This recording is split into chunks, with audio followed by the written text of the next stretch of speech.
Greetings and welcome to this week's episode of the Pixel Crashers podcast, a podcast where we make jokes about Kev not being here because glorious dad jokes. I am Angelus de Mortiel, joined once again by, oh, that's not GloriousXev. Let me actually fix the names. By Lila Rose, who is not Kev.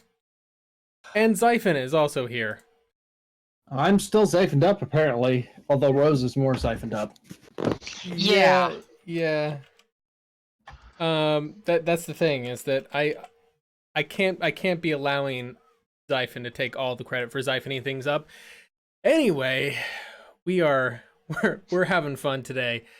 Oh, good times. Xaiphen has been apparently bought and paid for by CD Projekt.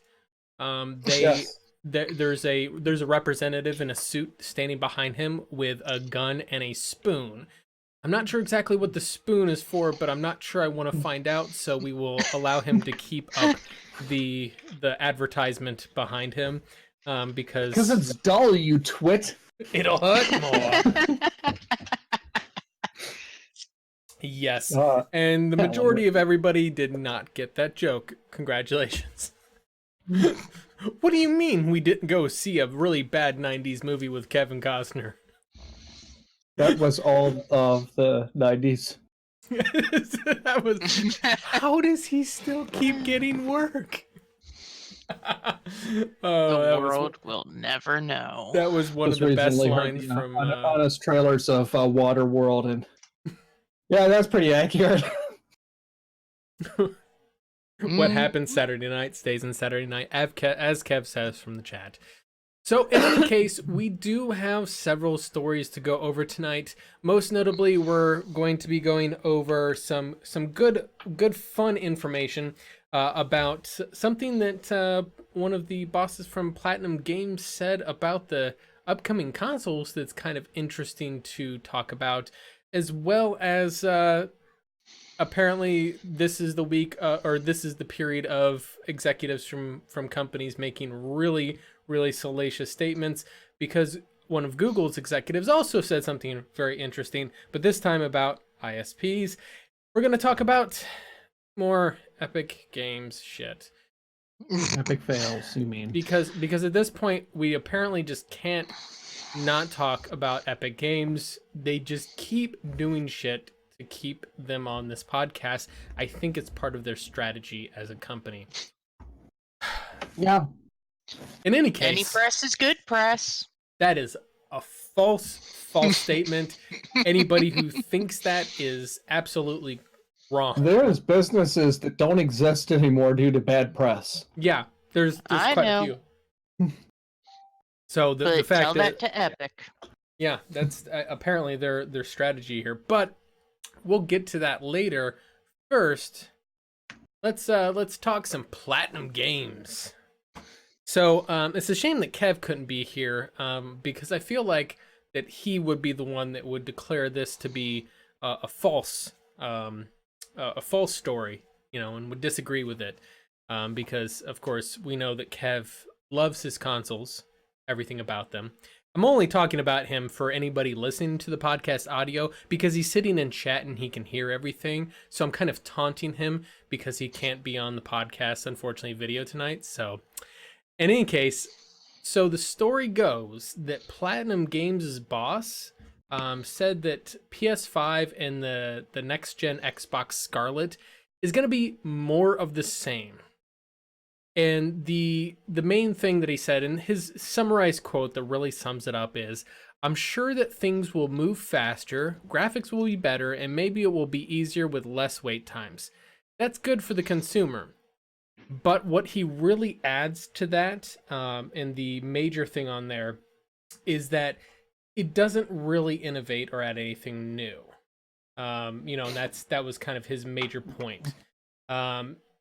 So my question to you guys is, we've had discussions about console platforms innovating and that sort of thing. My question to you guys, to get your viewpoints on it, is,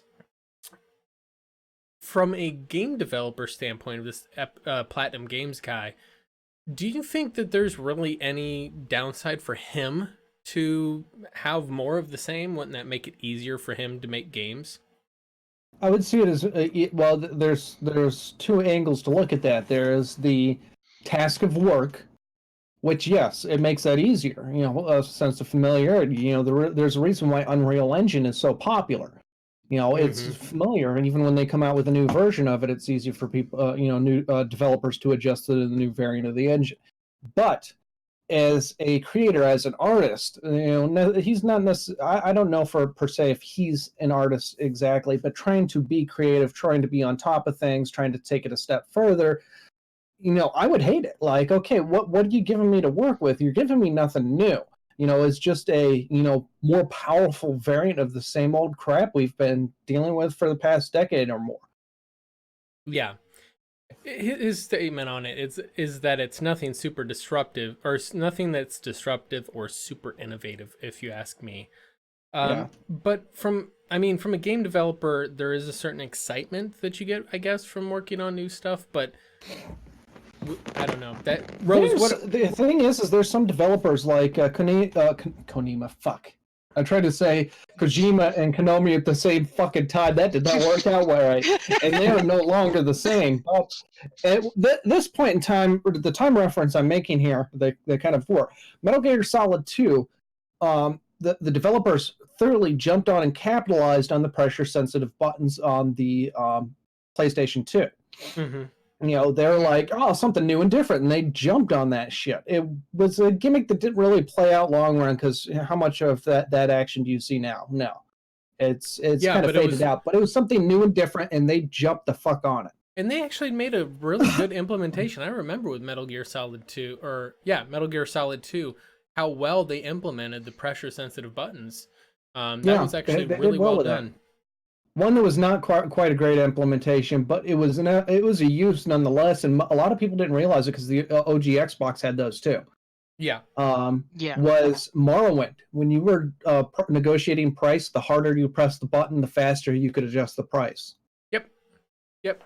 The thing is that I think, to be honest with you, I think the reason why a lot of that didn't go anywhere is because, frankly, this is weird to say, but I feel like the PC market might have held back that a little bit. And not to say that people can't use controllers on PC, obviously, but my main point is the primary input method on PC is mouse and keyboard.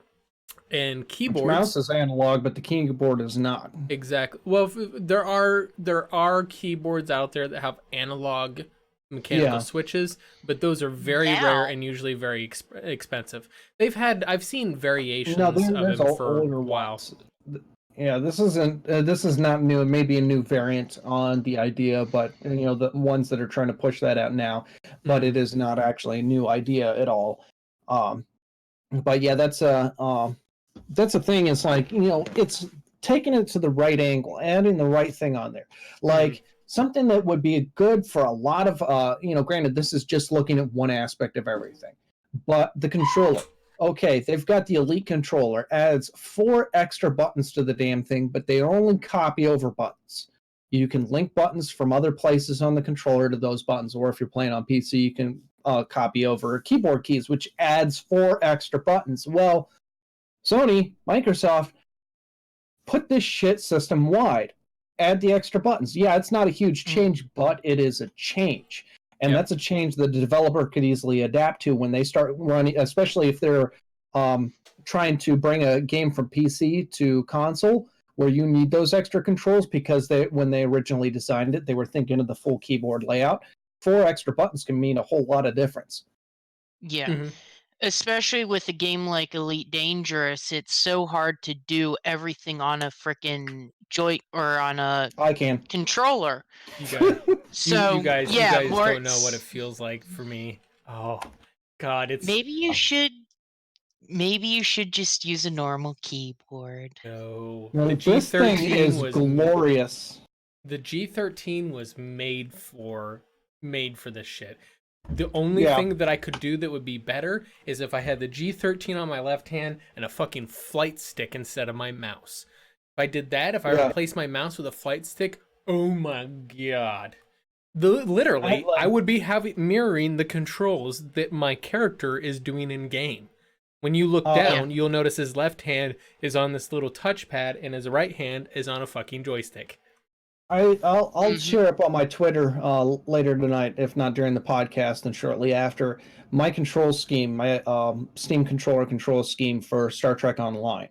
Which has a lot of flight simulator faculty and MMORPG faculty behind it. And I created a very thorough, very effective control profile for that. That's not the only game I've done this well with, but that's one of the more similarly comparable games. And the potential behind that is insane. And that's one thing I'd be curious about GOG 2.0 is how well it can integrate with that sort of thing when and if I ever get a chance to try it out. So something else that was put up there, and Naba said that he actually made note that one of the things that he sees as being kind of a potential avenue of integration is going towards the cloud streaming angle, which of course, as we know, that's Project xCloud and Google Stadia, which we'll talk about later. But from a developer standpoint, I wouldn't see a whole lot of difference for him. He's still making the same fucking game. It's just a matter of whether or not the way that it's consumed is different. So would you guys think that that's more of he looks to that innovation as more of a business positive for him, because essentially he's opening up his markets more people can access games that previously might have been a little bit more restricted. For example, a PC game being restricted to the PC platform, but now I can play it on my cell phone, and that's a whole giant chunk of the gaming market. Phones, right? Oh, sorry. Yeah, that at that point was a joke, but the fact of the matter is that's 50% of the gaming market is mobile. Yep. So that's the real thing with the Google Stadia, Project xCloud, that sort of thing. I really feel from my experience, the main impetus behind them trying to break out this cloud gaming market is so they can eventually get into get their foot in the door in the mobile gaming. Because I think that'll be very effective with one slight downside, and this is all it can maybe first party, but it will also I think it will be driven by third party hardware developers. Is usually people aren't carrying this around with a phone, and controlling from a touchscreen is a pain in the fucking ass on anything, unless you're doing something like Tetris. That's about it. Yeah. But this, I've done the Steam Link beta on my phone, and it's all right. It works out well, but I carry my phone with me a lot. I'm not carrying the fucking controller with me a lot. So they come up with a compact variant of that. That would be, an effective addition to that will definitely help them push streamable games a lot further. A lot into the mobile market. Yeah, I do feel like that's challenging as the controller avenue. And I've seen a lot of times where when you actually see them demoing, like for example, I'm pretty certain Project xCloud, it was Project xCloud when you saw it at E3, it was on a cell phone, but it was one of those cell phones that has the controller that has the cell phone holder on it. You see them a lot on the third party those good grief, my brain's not working. Those third-party Bluetooth controllers that you'll find oftentimes will have that, which has. That's why I say third-party hardware developers will end up driving this, but you may end up seeing first-party variants come out, like the official xCloud controller or the official Stadia controller for mobile. That sort of thing. The thing is, this is something I don't think a lot of people. I don't see a lot advertised. But why isn't there some like a cell phone holder that kind of mimics the Switch kind of functionality? Essentially, what I mean by that is having the controls on either side, kind of like a Switch or PS Vita or whatever, where essentially you put your cell phone in the middle, and then you have two controller things on either side that you hold.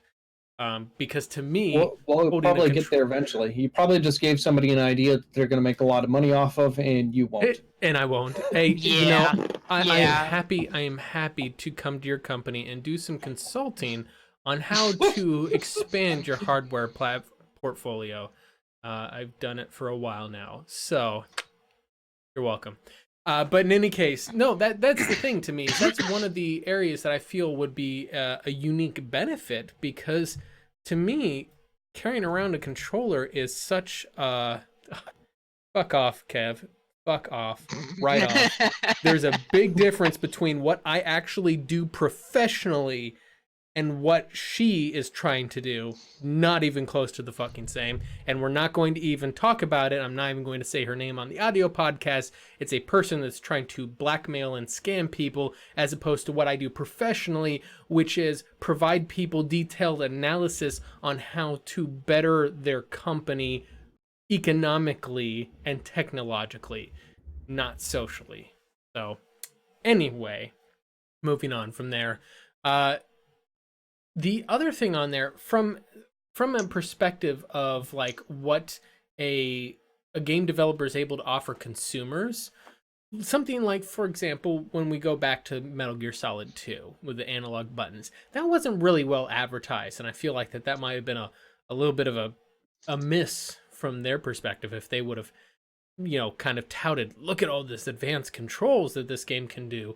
Well, they're not in the game, they didn't, but in the console they did, because at that point in time, I was not really on top of tech news that well. Yeah. I'm one of those people, I got a late start in a lot of shit, crash course, and learned a lot very quickly. But, for me to hear about it on the controls itself, and it was one of those things that I found it out in the game just by fucking around with shit. Like, wow, that's pretty nifty. Yep. Well, my question, to Rose as well, so that she's actually getting a chance to chime in. Do you think, what would be a way that you would think would be a good, something that would be a good way for, let me phrase this in a proper way. What's a good technological avenue that a lot of these consoles could approach that would give a game developer something exciting to tout? Like, for example, obviously the mobile avenue we talked about, but do you think that there's something that hardware-wise that a console could provide that would be something exciting that a game developer could brag about? Honestly, no. Consoles are nothing but stripped-down PCs. Yeah, it's true. They repurpose hardware that's in...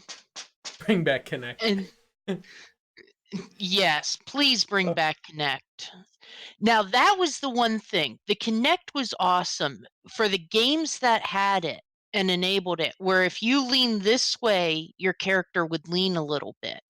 That would be one thing. The PS... Well, I can take that in a step further direction in with two parts. Which, and I'm sorry, I'm taking this away from you. I'm gonna take it back to you in a moment if you don't mind. Sorry, but you guys gotta fight over it. No. We need to have fight to the death. Anyway, go ahead, Xaiphen. Anyway, okay. So we need introducing more practical VR into consoles, something that's more effective, better quality. People don't necessarily want to drop $800 on a piece of gear, but make it so that you can connect the Vive to your console. And there's there's a way to do that: modularity. Now, you don't necessarily make it so the console's easy to take apart and swap in parts. Do it like laptop modularity. eGPU. You make it so that you can connect up to your whatever price you want to pay for an external GPU. You can connect whatever VR, cheap or expensive you want to it. You've got VR. And that's two things right there. It's not just the capable of quality VR, but it's also a modularity factor into the console too. That makes it more interesting, and that makes developers wanting to set up their games for a lot more graphic variety to it, where it meets the minimum of the console, but is capable of far exceeding that to a PC grade. Yeah. Yeah. So, where was this going back to Rose? Yes. Sorry. I guess so. Basically, I was going to say something about VR, and you took it even a step further. The other thing that really I liked, and God forbid I'm going to say this, but I am. The Wii. I loved being able to get up off of the couch and do Wii bowling. I'd like to see more games like that with the controller that's more interactive. I'd love to see that. Yeah. And I think that's one of the reasons why the Wii did so well was it had that more interactive element. Games like what was it? Metroid on the Mhm. Wii. Some people actually held their arm out like Samus would do and role played it. It got them up off the couch and into the game more. That would be another thing that would be nice. The only console sitting left in my house is a Wii. It's mostly for my daughter, but I'll jump in on things here and there. And for the most part, I'd be as lazy as I can get away with on the Wii. Bowling for me is this. That's bowling. It's surprisingly effective.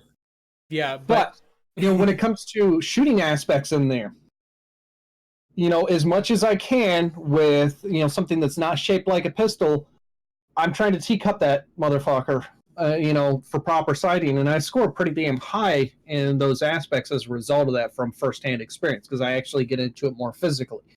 Mhm. But that's the thing, is to try and balance. The Wii idea is great. One, you have to have a fine-tuned controlling system because the Wii, especially the first generation, has a lot of bugaboos about it. There's lots of issues, and that's the one I'm sitting on. Its first generation. It runs into issues as far as tracking and precision control, responsiveness, so on and so forth. So they got to fix that up, but they're going to try and go that angle. But have a nice blend, a little bit better blend on a little bit more toward the controller side, something that gets people up out of their couch, like you said. That's a great idea. Gets them off their ass, gets them a little bit more active, but is not heavily reliant on the gimmick of full motion control. Yeah. Still have that controller functionality to it because people love their short motion reflex memory, muscle memory on controlling things. Which does make a bit of sense because so here's the thing, is that first of all, I think there is a future for that kind of get off the couch thing because obviously the Kinect did it one way, the Wii did it another way. The truth is, I feel like that VR is the way forward for that because especially from everything I'm hearing about the Index and those new knuckle controllers, that's really get off your couch, but also fully immersive and kind of a new amazing type of interactivity. And from the PS4, or I mean PSVR in general, obviously that isn't necessarily going to be your best quality VR experience. However, it is going to be an affordable and an approachable VR experience, which that's really an angle that's needed. Not everybody in the PC market is going to have a 1080 or a 2080 Ti. That's the reason why they have lower grade cards. Yeah, they're not going to be as crisp and as amazing in how the fidelity of the games you get to experience, but they get people gaming, which I think is kind of the important piece on it. But and Wow, that's a hell of a jump, Kev.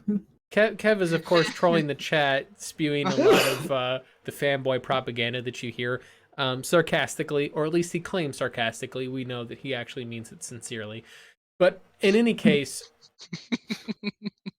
Because he ain't here doesn't mean we can't throw shade on him. Yeah, exactly. Yep. Now, as we talk about innovations like that, like VR is kind of an exciting thing, and of course, it's been on my mind a lot since I finally broke down and got Elite Dangerous recently. And playing that game, I'm like, oh god, I really, really want to play this in VR because it is. It definitely hits that note of like, wow, I really feel like I'm trying to fly through space here because it does a pretty good job of being detailed. Mort bought a live service game. Let that sink in. I have a lot of live service games. You've been refusing to get some. I have like 1,500 hours into Warframe, which is like one of the 1,500 hours. How cute. Yes, Xaiphen has like twice that much. Yeah, I've played a lot of live service games. I just generally don't play. I don't find most of them entertaining. And I imagine at some point in time, Elite Dangerous is probably going to get boring for me as well, unless I get it on VR. But with that said, with the progression of okay technology, yeah, there we go. Perfect throw. With the progression of technology and with advancements coming up, oftentimes you run into these clashes of culture, if you will, of a new technology trying to get its way into the market and not really hitting home with some of its marketing and PR. And that's kind of where our second story comes in here. So, Phil Harrison, who's one of the executives at Google, he. Sorry, I have to take a moment to breathe on this one because this is. Being that Comcast is around here and I've had to deal enough with Verizon, I'm familiar enough with how this story goes, but we'll let it play out here. Whenever someone asked him about if data caps for ISPs were going to be a concern for Stadia, because obviously, if you guys don't aware, a little preface, a little knowledge on there, streaming 1080p video can quickly run you up on your data caps. 1080p 30 frames a second is around 1 gigabyte per hour. Yeah, 1 gigabyte per hour, and then 4K, if I remember right, is something egregious. It's like 6 gigabytes per hour. I have a calculator somewhere saved on it. Regardless of that, it is insane how fast that adds up over the course of a month. I can say this as a person that does streaming at 720p at 30 frames per second, how quickly that adds up, right? The thing is, and what his statement was, is that data caps are not a universal challenge. ISPs have a strong history of staying ahead of consumer trend, and if you look at the history of data caps in those small number of markets, and it's actually a relatively small number of markets that have data caps, the trend over time, when streaming music and downloads became popular, especially in those early days when it was not necessarily legitimate, data caps moved up. Then with the evolution of TV and film streaming, data caps moved up, and we expect it will continue to be the case. So before we get into the discussion on this, I want to first start by debunking a couple of pieces of this. So, first of all, small number of markets is demonstrably not true.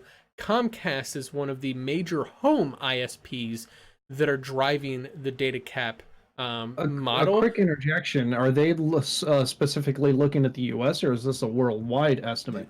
Stadia is not worldwide. So maybe he is claiming worldwide, but that does not mean his primary market's the US. Make no mistake. The thing is that Comcast is one of the ones that has been slowly rolling out data caps on their services. I'm in one of the areas that has it. I have to pay an extra $50 a month. Fuck you, Comcast, for unlimited data. Because being that I stream, I just completely blow through my data cap very quickly. The second thing on there is that, firstly on there, so that's the home internet market. The other market on there is obviously mobile internet, which are also ISPs, and all of them utilize data caps, right? Unless some of them are unlimited, but then they throttle the fuck out of you after a data cap. Yep, exactly. They still have data caps. It's just whether or not it's visible to you and whether or not you pay egregious amounts of money for it. So regardless of that, it is not a small number of markets. It is the majority of markets in the US, and it's growing. Now, secondly on there, when you look at the history of data caps, they did not fucking exist before 10 years ago. So when he's talking about the early days when there was music streaming and downloads became popular, there were no data caps. There were minute caps on internet. You paid per minute.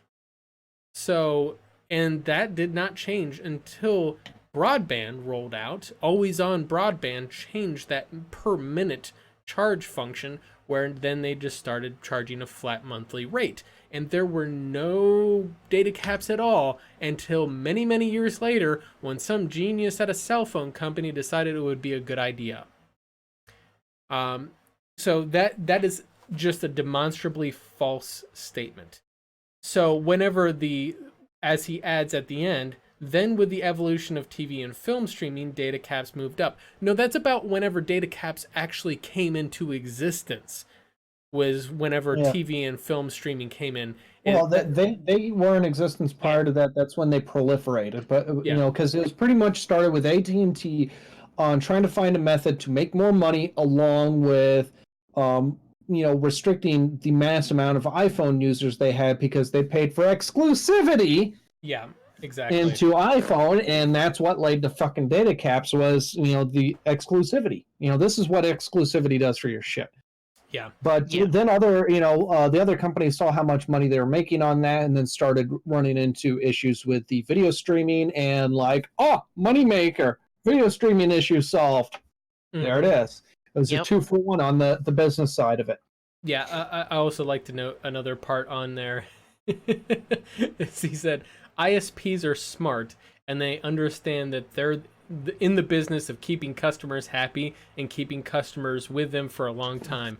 Tell that to Comcast. He needs to watch that episode of South Park. Yeah, tell that to Comcast, who is the U.S.'s who are you going to go to? Yeah. You're going to go to the competitor? It is demonstrably true. Like, you can look at surveys after surveys after surveys. Comcast is one of the most hated companies in the United States. They're more hated than EA. EA, the 2-time consecutive winner of the worst company in America. Let that sink in. Let that sink in. No, they're not in the business of keeping customers happy. Comcast and Spectrum both operate regional fucking monopolies and have evenly divided up territory across the US where they don't have to compete with anybody, so they don't need to keep you fucking happy. You have no choice. Yeah. Local ISPs for the win if you've got them. If you're lucky enough, yeah. There's some areas, so for all said and done, like there's a rather smaller but still pretty major ISP when I was in Boise, Idaho for a while, called Cable One, which I think they've changed their name now. They actually provided a pretty decent value for being a major ISP. They're not as on the scale of Comcast, but they're still a pretty major ISP. And they actually offered pretty good value. They were actually offering a pretty good value on gigabit Ethernet shortly after I left. So, I don't know. I find it egregious that nobody can be that willfully ignorant. Now, if they were still building Google Fiber, then that would be a great statement to make. Because he could say, all right, we're kicking these guys in the ass with Google Fiber. But they've abandoned that. Yeah. They've abandoned Google Fiber. Now, Google Fiber did not have data caps. Yeah. You know, for the 3 cities that it's in and then the 4 half cities that they abandoned. Can we just make a comment about the comedy of this? Is that Google was one of the major proponents of net neutrality, which prevented ISPs from unduly throttling or prioritizing traffic.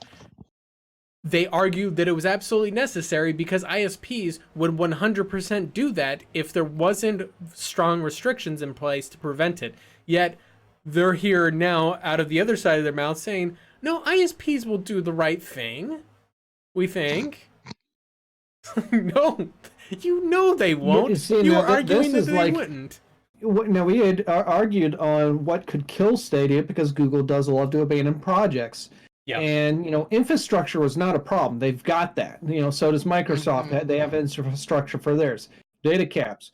People, you know, only being able to play an hour's worth of game a week, they're going to eventually stop playing or stop paying for the service if they can't play as much as they want to, especially people who are hardcore gamers that put umpteen hours, you know, in per day. Rose. Not denying it. I'll fucking drop Well, 8 hours a day. we've all been there. I just don't have time for that anymore. But and that's what reason why I will probably not end up getting such a service, because it's going to have a low value to me. I'm not going to get the time for the money that I put into it. So for me, it's not going to be valuable.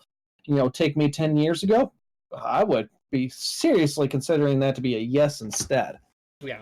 But I can see Google abandoning this project, because when they start running into those headaches and blockades like that, sure, their shit's working on their end, but when they start losing subscribers and eventually not making enough money on it, like, this isn't profitable enough, hit the kill button.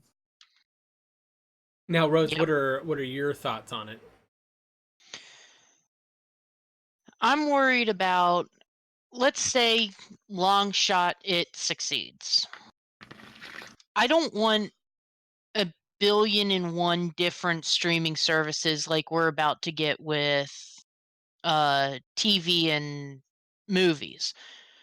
That's just splitting too many ways.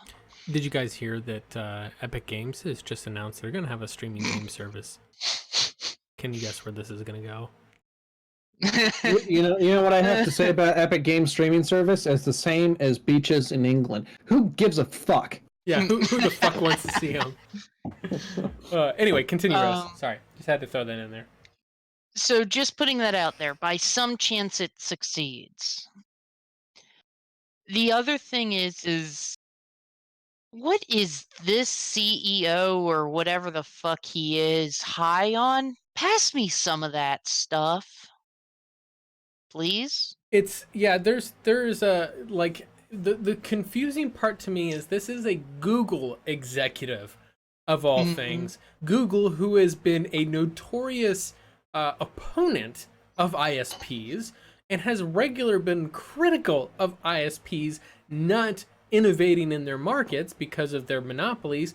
That's why they started Google Fiber, is because they were saying that ISPs weren't stepping up their fucking game, so Google kicked in the fucking market and made them compete. And all of a sudden, suddenly, all of these ISPs started running gigabit internet once Google Fiber started breathing down their neck. So not only that, but they also stopped the competition in its tracks by getting local laws changed so they couldn't put up lines. in some areas, like that's the reason why Google Fiber stalled, is because the incumbent ISPs obviously pressured the market and essentially got legislation passed in certain regions to prevent Google from accessing, like, It came down to Louisville, Kentucky, and Time Warner, or whatever the fuck they're called now, Spectrum. Spectrum. Yeah. Spectrum. Spectrum. They've gone through so many fucking names. God Well, damn. Spectrum is just the company that bought all of those up. Spectrum now rivals, and it might be even bigger than Comcast. I can't remember how the numbers lie, but there is a duopoly effectively on internet in the United Spectrum States now. is also they're merged with AT&T, aren't they, as well? AT&T, Time Warner, I think Charter, Cox, like literally all the other names, the slightly smaller ones, have been eaten up by Spectrum now. I'm pretty certain Cable One, that company I was mentioning before, I'm pretty certain they also got eaten up by Spectrum as well. So Possibly. Yeah. So in any case, that's Louisville, Kentucky was kind of where things it was essentially that was the what the fuck was the name of the place where Custer went down? I can't remember. No, that's not it. I can't remember where Custer's last stand was, but that's pretty much it. You get the symbolism. Well, and so something else too is that, and this feels like a conversation we had before, because I think whenever Google Stadia was first hinted, a long time ago, we discussed it on this podcast, and one of the things I had mentioned it would hinge on is the development of 5G infrastructure, right? Yeah. And that's also what Harrison here, the executive from Google, says. There's an interesting additional dynamic happening in the internet market, which is the evolution of 5G, particularly in what's called fixed wireless, which is not necessarily running 5G on your phone, but as the way of bringing 5G into your home. All of the 5G fixed wireless businesses that are up now that I'm aware of have no data caps and are very, very high performance. So that's introducing competitive dynamic. $50 a month. That's what Verizon fixed wireless costs. It's a minimum of 300 megabits per second up to a gigabit. That's a pretty good value to me. So Verizon Fios is one of the smallest ISPs now. Obviously, Comcast. It's actually Verizon Wireless is the one that's doing the 5G rollout. Well, yeah, Fios. It's not yeah, Fios. right. It's wireless, and that's why I was surprised with no data caps, and they give you a discount if you are an. I'm not trying to shill for Verizon because I was interested in this if they were going to come to me, but and he is right on this. I'm going to play devil's advocate again on this one. He is kind of right. However, there's the snail's pace in which fixed 5G is rolling out is even slower than Google Fiber was moving. Yeah. They don't have the legal hurdles that Google Fiber has, but there's a lot more engineering that goes into the setup of this. Because they have to be able to hit houses from multiple angles. They have to measure where and the thing is when they set up in an area, the people who are subscribing, a technician has to come in and install the receiver for the fixed 5G in the proper location in the home, because they got to measure it out to see where it's going to work, so they don't have a customer that decides to put the receiver behind their fridge and say, I'm not getting a signal. Well, the thing is from what I remember, so when I was doing consultant work for Verizon years ago, they demoed a 4G fixed wireless setup. And it was essentially looks like a transformer or a trash can that was mounted to your side of your house. And I'm imagining that's probably similar to what it is here. The catch is as you said, it's not just we're not just talking about the install on a person's house. The infrastructure itself for 5G is insanely complicated to set up because it has pretty much the same. Pretty much looking at every light pole on your street is going to need a tower on it. Yeah. And then of course there's the setup on the house. Each household has to be able to receive a signal from a minimum of 2 towers. If not more, the more the better, because they have to hit multiple angles on that to make sure to guarantee a consistent throughput on there. Yeah, because it's a very like I said, there's a lot of engineering behind the setup on this. Yeah, it's a great idea. Yeah. It has potential for competition. It is slow as fuck, and you're pretty much only going to see it in major cities where these wireless providers do not already have huge markets. Yeah, well, the thing is that 5G, a 5G tower. The reason why I'm talking about this is a 5G tower has about the range of a Wi-Fi router in your house. Slightly better, but not much. It's better only through sheer power. Yeah. The signal capability, if it was running the same power as your router, it would probably be about a third the distance. They do have tools, and Rose probably would be more familiar with this than I, but they do have tools for mapping out the proper installation of WAPs or wireless access points in buildings, I know.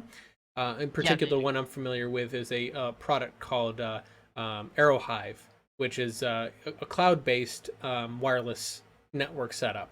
And essentially you can manage all your wireless access points in a building from a cloud interface.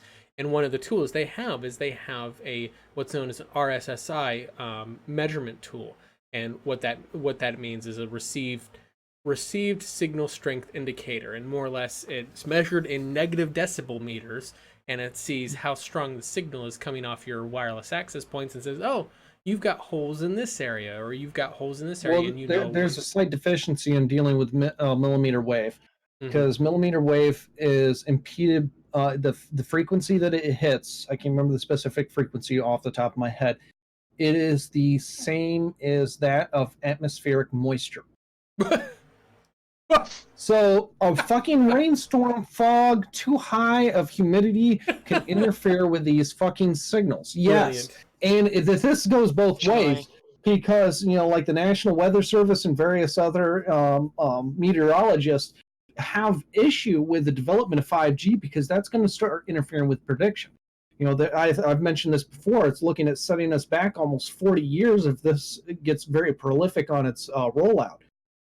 because it's going to reduce it down to about 30% less prediction capabilities. Yeah. So Yeah. So Rose, you've got hired by Verizon to set up 5G in a city. When do you take a vacation? 5 minutes after they offer you the job?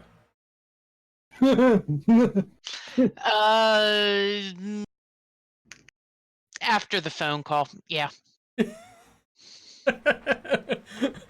I'm gonna go on vacation. No, Here's the thing is that I'll just fucking retire with how fast it's going. I like a good logistics challenge. If they can guarantee me job security without speed of results, yes, but unrealistic speed of results. I'd say fuck you guys. No, I'm not taking that on commission. Pay me by the hour. Give me some good job security. I would have no problem. Put my brain things to the engineering behind the logistics. Things I'd have your fun head. with it. I don't say I'd do great with it, but I'd still have fun with the logistics behind it.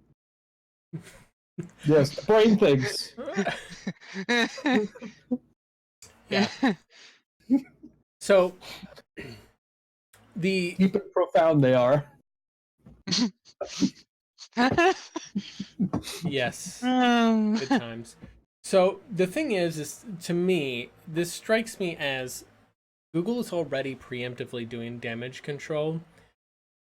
So for anybody that might have been interested in investing into Stadia, I would strongly have reservations about this as it is. Wait for Rise. I mean, yeah, right. No, the reason why is because this seems like they're already preemptively rolling out the damage control for why this product isn't going to work. From my standpoint, the moment you see an executive already coming out and trying to say that, oh, this wouldn't be a problem, you very much did not consider this challenge. When you're in that big of a company tackling that big of a product, you can't sell it with a negative PR. So you got to try and spin positive PR. Like, I understand that the shit he's spouting is just that, it's bullshit, but he's also trying to sell something. We'll see how well that plays out. Maybe not so well. Yeah. He's trying to assuage people's concerns over it, right? That's as it stands, I give him a 50-50 on odds on whether or not they abandon this project. Now, how soon I can't vary those odds on that. How long it's going to take for them to abandon it? Google Fiber was running for a pretty long time before they finally said nope. They still have Project Fi running, Google Fi. Yeah, they have Google Fi, but they haven't expanded that like they said they were going to as well. Because they said they were going to try and expand that onto either AT&T or Verizon. I want to say probably AT&T, and they never, got the bite on that one, so they're just sticking to their other three. Well, I mean that it largely makes sense because I imagine that AT&T and Verizon pretty much told them to go shove off. That seems like a very logical thing that probably did happen. Well, not for the prices that they wanted, is what it came down to. Yeah, because both Verizon and AT&T, subsell bandwidth to more or less prepaid providers, which is what's not just prepaid. Any of the regional providers, chances are, like the major big four, I think plus US Cellular operate a lot of their own towers, but pretty much everybody else will subsell off of those. Which is where, by the way, for anybody not familiar with the term on there, the jargon on there, that's where they will rent capacity off of cell towers. The downside is that they oftentimes will get secondary preference and priority on traffic compared to the primary user of it. So if it's a Verizon tower and what's the name of that company? Well, it's actually it's tertiary preference, because you got first preference. Somebody who has not been deprioritized, whatever, say we'll take Verizon. So you got somebody who has not hit the data limit to be deprioritized. They get priority. Then secondary is the people who have been deprioritized but are still post-paid customers. They're on a subscription plan. And then tertiary is any subcell, capacity. They get deprioritized even lower down on the list. I'm pretty certain that it's not quite like that. The reason why I say that is because the subseller, like say Cricket's a good example. They use Verizon towers. Cricket customers still get normal speeds up to the point of where they also get deprioritized, in which case they move slower as well. So I'm pretty certain the order. It's a different thing. Their subcell, the prioritization is not different. It's the bandwidth, initial bandwidth to begin with, because Verizon has spun off their own service like that, Visible, in which, like, say, if you get 40 megabit speed in an area with Verizon, Visible will only give you 5. Yikes. Which is the same thing that you're going to get with, like, Cricket. Yeah, well, I think Cricket oftentimes will get decent speeds. I don't know that many people that use it anymore, but I knew it used to be popular. Or I guess as chat saying, Cricket is garbage. So I don't know. But in any case, Rose, odds that Stadia crashes and burns. 90% crashes, 10% burns. I think that's I think that pretty well sells it. Well, how about we have some fun then? Let's oh gosh. Well, I guess the last question I have on there is, what way do you think that Google could go about maximizing the potential for this to succeed then? Buy out every other ISP and get rid of data caps. Damn, that is pretty that's a pretty bold move. Let's see how it's like the Helsinki episode of 1916. Let's see how that plays out. I'm sure we know how all that all know how that one turned out. Yeah, we do. We all remember how that turned out. That was a very memorable time. I don't see it succeeding. Mm-hmm. I think it's going to have a very difficult time succeeding. I agree. It's yeah, you're. I mean, I'd love to be wrong, but yeah. Yeah. There's enough talk and discussion. They've got enough, decent PR rolling for them. I think they may have a decent start out, and then they're going to start running into like data cap issues or some other kind of problems, lack of games availability, or difficulty with developers properly porting to their system, so on and so forth, or an internal problem, because as far as I understand, so far their system is set up on a Linux backend running only AMD graphics. Now, I don't know if they're running VMs, how that's implemented, but they could run into an internal issue. Obviously, Google is a very techy company, so it's not something that they won't solve, but they might run into some bugs involving it here or there. So on the test that Mort and I ran, it felt to me pretty decent. Yeah. It was a single player RPG style game. What did you call that style of game? The action adventure open world with stealth. What the fuck was that? Outpace. Open world third person action adventure with stealth elements, which is already starting to outpace its novelty. It's long since outpaced its novelty. Let's be honest, guys. True. Just for some reason, they may have a decent start off on there. People are going to be interested. People are going to jump in on it. There's some people who are just like, I was genuinely looking for this sort of thing that wanted it, not just people who are just curious. People who are, following it strongly. I think they might have a decent start. It's going to have a little bit of a slow ramp up, but after a few months, it may get going pretty good. And then they're going to start running into brick walls a few months after that. Yeah, I see that as potentially possible. The one benefit they have, and this was a smart move on their behalf, I think, is the main crux piece of this is a Chromecast, which people will have use of that otherwise. So, aside from the controller. So, my thing is that, to be honest with you, this almost seems like this is This is just a scheme to try to get people to buy more Comcasts. Or Chromecasts, excuse We me. need more Comcast. Yeah. That's what it is. They're in a All right, guys, partnership wrap with it up. We're done here. Comcast. They're trying to get people to buy into that unlimited plan. Yep, that's exactly what it is. They worked out a deal with Comcast, guys. You heard it here first. That may be why he's not worried. Yeah, exactly. Right? That seems very likely. Well, let's move on to something more fun. Now that it's now that we're at a lovely 8 p.m.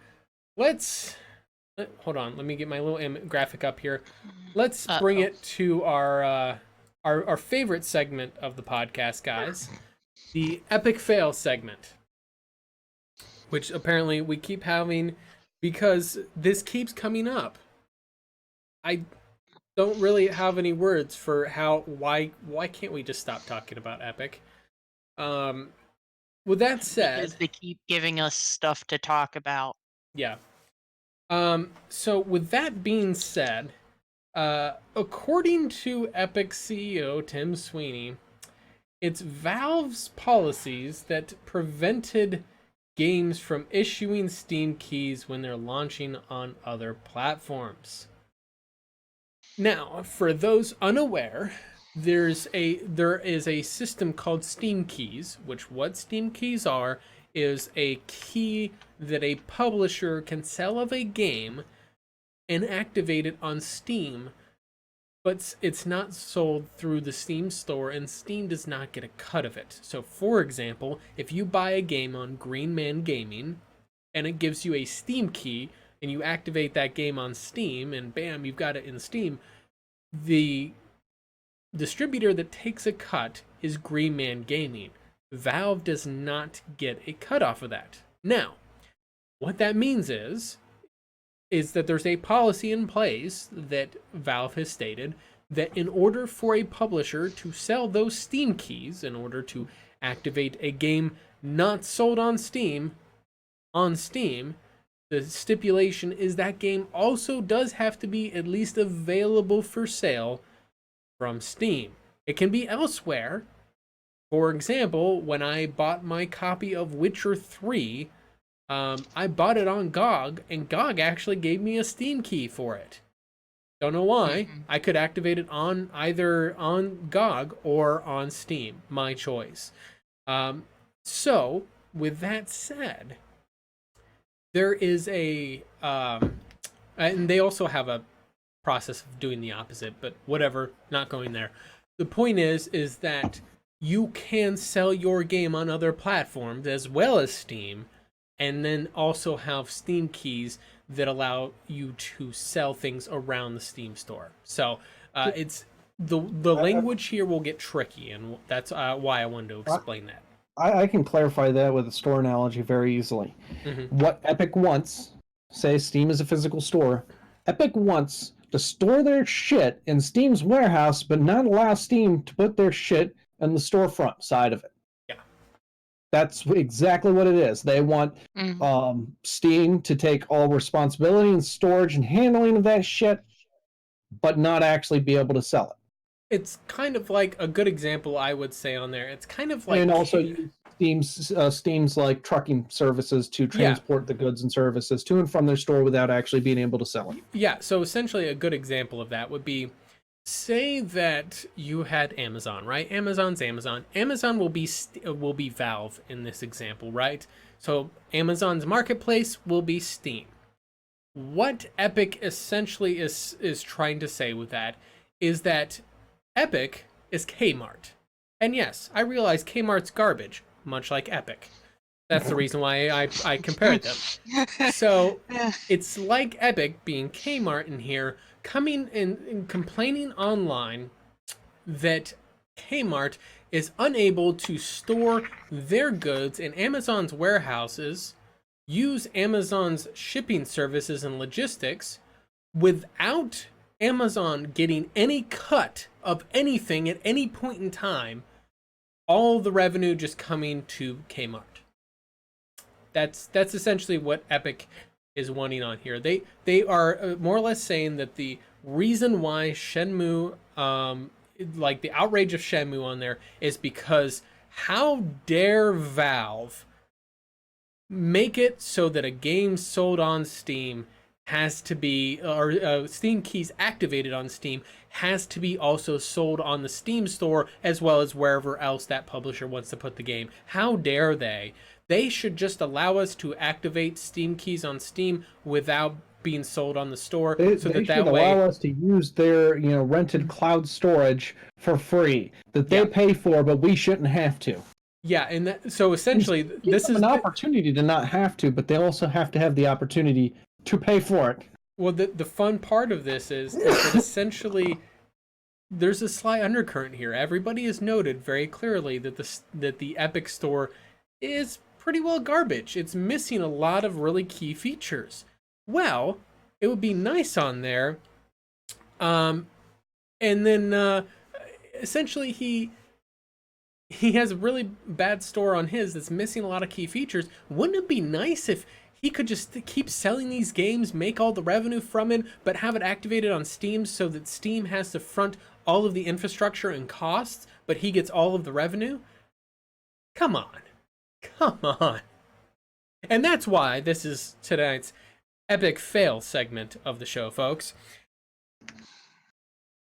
My thing on here I'm starting to wonder, hearing all this shit from these CEOs, why are the CEOs dealing with PR? So in the case, and I made this mention before, so there's a few key folks. Randy Pitchford and Tim Sweeney are more minor characters, but there's also Donald Trump and Elon Musk. All of those guys need to get the fuck off of Twitter. Not for my benefit, because this is obviously giving us tons of ammunition to talk about here. They need to get off of Twitter for their own good. The thing is the CEO of Twitter absolutely does not want them to leave Twitter because it's beneficial for Twitter. A lot of traffic. It gets them a lot of traffic. Now, Elon Musk, I mean, he's going to shove his foot in his mouth plenty on his own. But as far as a company CEO, his goals in life are not Tesla. His goals in life are to change the world. His thoughts for the better, but it's representative of a single company. It's not the same as Tim Sweeney. I'll get to that in just a moment. Just to address Sandra Jimenez on YouTube over there, she said that and now Tim Sweeney mocks the Steam sale, comparing it to his store sale. He's acting awfully wrong for a CEO. Some small devs are claiming that they want the 8812 revenue to be the standard, and they are fighting, quote unquote, fighting for their rights. But why can't we consumers do the same? Consumers absolutely should do the same, which is part of the reason for us existing as the Pixel Crashers, as because yes, consumers want to be a voice of criticizing a lot of that. So the thing is that we also feel consumers need to be informed too. Like these small devs. Yeah. I'd like more information on that. Yeah, the thing is that the amount of devs that are fighting for that 8812 split, I'm not sure. I do know that there have been surveys conducted on whether or not not just small devs, just devs in general, feel that Steam is earning the 30% cut. And a lot of them do not believe so. Now, with that said, that is not saying that they feel that 30% is too much. They just feel that Steam could be doing more for that 30%. So it's a little tricky, and you'll hear whenever I went back and forth with Tim Sweeney, and I said, you got to back this shit up with actual evidence. He actually did. He tried, and he provided that survey that just said that Steam isn't earning their cut, but it doesn't say that those developers didn't want to pay that cut. They just said that they wanted Steam to do more. And most notably, a criticism from a developer's perspective is discoverability is a bitch on Steam. Make no mistake, I largely attribute that to even as simple as the tags. The tags are horrible on. I want to go through the Steam store and I want to filter by single player games. I get fucking MMO games when I filter by single player. That is beyond unacceptable. That is a basic thing. And the reason for that is because those filters are user tags. And Dumbass fucking users will say, well, I can play this MMO solo, so that means it's single player. No, it doesn't. Those are not the same things at all. That's the reason why publishers should be allowed to control those tags and to tag them appropriately, and have some way for consumers to flag inappropriate tags. Like if you're an MMO publisher and you publish something and say single player, and people can be like, no, this isn't single player, and do that in a way whenever you're reviewing the game. Do what Google does. Ask, like, if you guys have seen, whenever you review a place on Google Maps, it'll pop up and say, hey, is this statement true about this restaurant? How about this statement? And you hit yes or no. Very simple questions. Yes, no, I don't know. Not sure. Yeah, there's yes, no, I don't know. So 3 responses. But essentially it'll say, oh, you went to McDonald's. Does McDonald's have hot dogs? And you can say, no, it doesn't have hot dogs. Does it have hamburgers? Yes, it has hamburgers. So that way, when people on Google Maps search, I want hot dogs, it's not going to suggest McDonald's. Even Facebook allows that level of curation on their business pages. Because I had one particular time somebody tried to cite my business as selling hardware. I sell labor. Yeah. Yeah. I sell hardware. I don't stockpile parts. Yeah, and so that's the thing. But I was allowed to control that and say, my foot down and say, no, I don't sell hardware. Because you don't want people to come to your business and say, oh, do you have hardware? Like, well, no. And that's the same thing. I don't want to if I was a publisher and someone bought my game and gave me a bad review because the tag said there was single player and there's not single player, I would kind of be like, that's not fun. Those tags are part of the bigger picture of in general the store. Now, curation is a little tricky because curation usually means that some games are actually outrightly not allowed to be on the store, which that part I'm a little bit I like how Steam is pretty much like as long as you're not doing something illegal, or as long as you're not trolling, then by all means put whatever game you want on the store. This would not be curating the publishers, developers. It would not be curating the games themselves. It would be curating the reviews, so to speak. Yeah, or curating the information. Double-edged sword, right? Yeah, that's a double-edged sword right there too. So it's one of those things of like, allow a confirmation factor on the developers, like something, or a publisher. I'm going to generalize publisher because that's for the most part what we're looking at, whether they're indie or not. So publisher somebody can submit like, oh, this is an RPG, and they're like, well, I didn't think of it as an RPG. That kind of makes sense, and they can hit OK on it. In some cases, they may get stupid where they get a million tags thrown at them, like, well, this will show up because it falls under everything. Yep, exactly. So you got to run it into an issue like that, or maybe get some professional reviewers to throw their weight into there too. That might not be a bad idea. I don't know.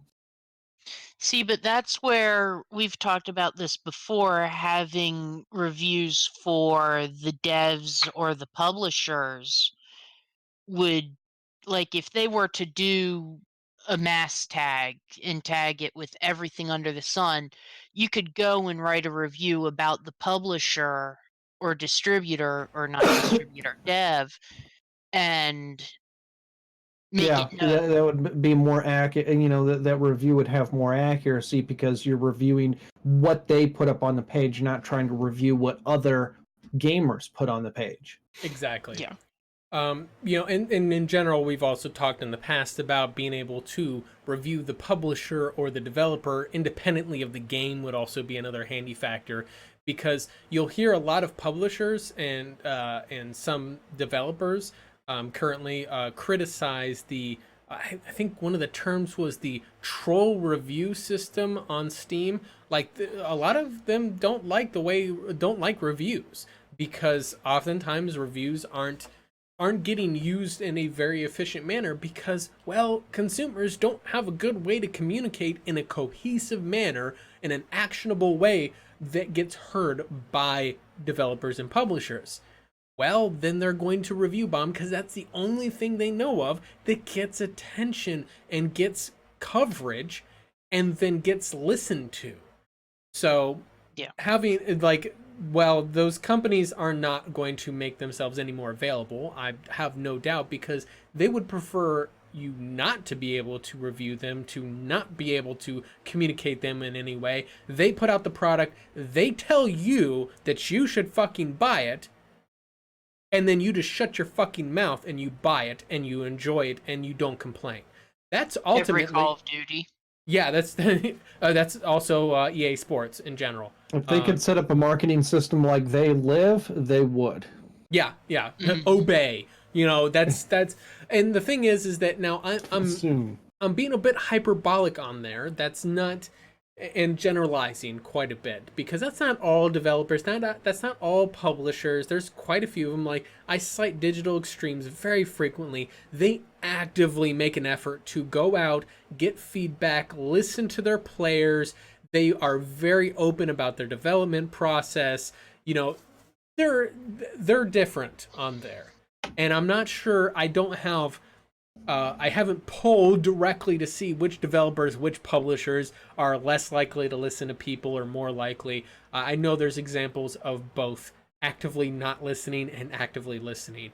EA and their subsidiaries are a good example of a company and conglomerate that actively tries to insulate themselves from feedback. Most particularly, BioWare is a mess for feedback.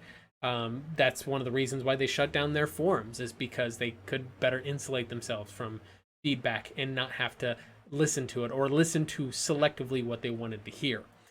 Now, with that said, that's criticism of Steam. Like, there is a lot of things to criticize about Steam. Most notably, like I said, discoverability's a bitch. Those user tags are a fucking mess and really should be gotten rid of.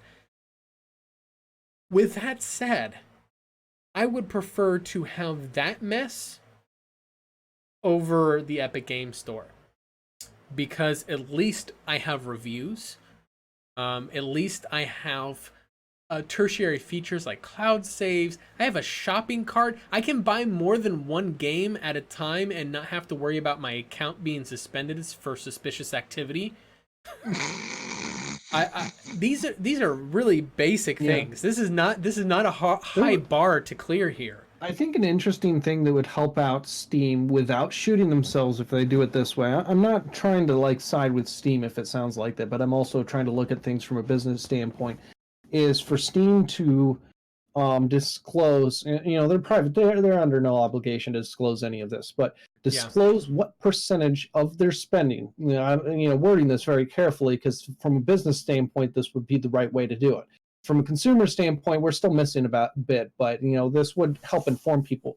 Disclose what percentage of their spending is in, say, cloud storage, because they don't run their own cloud servers; they run from AWS. Mm-hmm. So if they disclose what percentage of their spending is into cloud storage, which that is an expense that is directly accrued from the games that they hold in their cloud storage. Cloud saves, a lot of the features that they offer comes down to that cloud services. Yeah, well, the thing is that I do know that they will actively, and the thing is you won't see Epic disclosing any of their actual hard revenue numbers either, because they're a private but investor-backed company. And what I mean by that is that if I'm running an indie studio, which is just me and a couple of buddies, and we just patch together a game and sell it on Steam or itch.io or something like that, and we make $50,000 from that. I have no issues going online and saying, hey guys, I made $50,000, and here's exactly how much it cost to make the game. Here's how many copies. Give every nitty-gritty detail of exactly what's going on there. But that's me and a couple of buddies. There's no fiduciary responsibility.